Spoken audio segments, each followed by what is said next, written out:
when we talk about like a traditional expression of Mass, there are three things that I would emphasize. One is that it's the action of God, not the action of man. Right? We have this idea, people will parse the word liturgy, leiturgia, right? Talking about the people's work. Okay. But we don't talk about the liturgy merely as the liturgy, because there could be the liturgy of stage craft. There could be the liturgy of government officials, right? There's the liturgy every time you go into a courtroom, right? There's a certain ritual way that we do things. Okay. But when we talk about liturgy in church, it's the divine liturgy, right? This is not just merely humanity's work. It's God's work in and through us, right? God is to be worshiped, right? That's one of the commandments. I am the Lord your God, and you shall have no other. And he says in the third commandment in particular, keep holy the Sabbath, keep holy the Lord's day, right? And so we do the fulfillment of that commandment when we come to church on Sunday, and we offer the worship that's owed to him, due to him. We pay that debt of worship.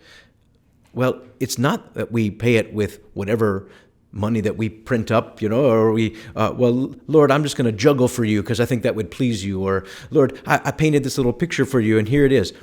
We say, well, thanks, but I don't need little pictures. I don't need somebody to juggle for me. Do you think I need to be entertained, God says? No, he gives us his own Son to be the propitiatory sacrifice. And he says, offer him to me. Do this in memory of me, right? And so when we come to the holy sacrifice of the Mass, we're coming to fulfill God's own designs for divine worship. And so that's the first step. It's divine worship, not just human action. The second, in a kind of a traditional understanding of Catholic liturgy, the emphasis is on the transcendental. We talk about when we enter into heaven, or when we enter into Mass, it's like heaven on earth, right? How many times have you been to Mass and it felt like heaven on earth?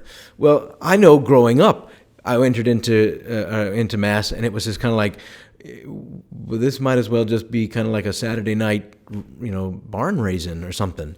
Not to say that there wasn't good spirit about it, not to say that there wasn't good intention behind it, but it definitely wasn't that sense of transcendence that took me out of this world and into something other.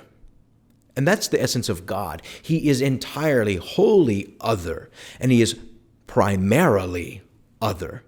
It is only by a gift of his grace that he becomes like us in all things but sin. It's by his grace, his free gift, that he comes to us and we know him on an intimate and personal level. I think that's what has been the greatest source of joy for me, to realize that God is other and I was made for him.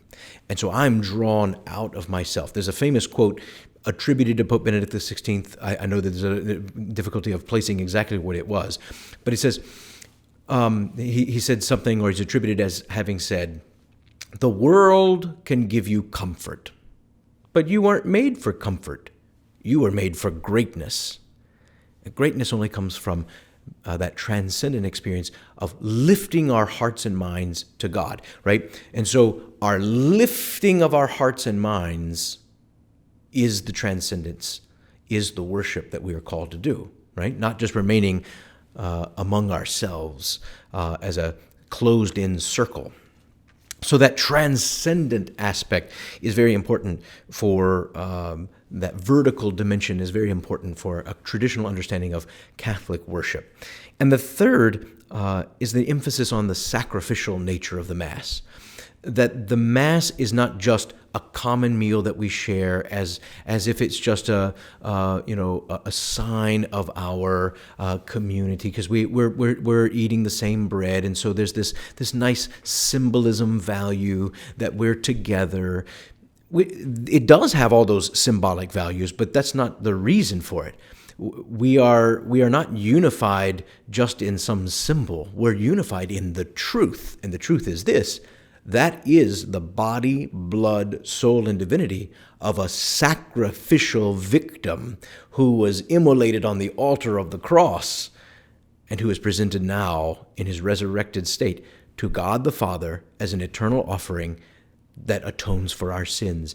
And then when we share of that body and that blood, we share in that glory. When we share in that body and that blood in Holy Communion, we share in that redemption. Right? It's an actual participation. And so the sacrificial nature of the Mass is emphasized in a traditional Catholic understanding.